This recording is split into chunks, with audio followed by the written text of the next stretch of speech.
Modern medical scientists view this as the breakthrough of the century. A method so simple, yet highly unconventional, that can clear tinnitus and restore hearing up to 93% is making its way across America. Critics say it's going to change the lives of millions. Mainstream media is in absolute shock, refusing to believe such an astounding realization is possible, despite obvious clinical evidence. And it's all due to this man.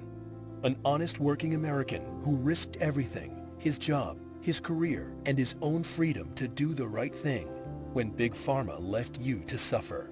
The real solution against tinnitus and hearing loss that you won't find in any shelf, in any pharma store, in the world. So without further ado, hear it from the one who made it all possible.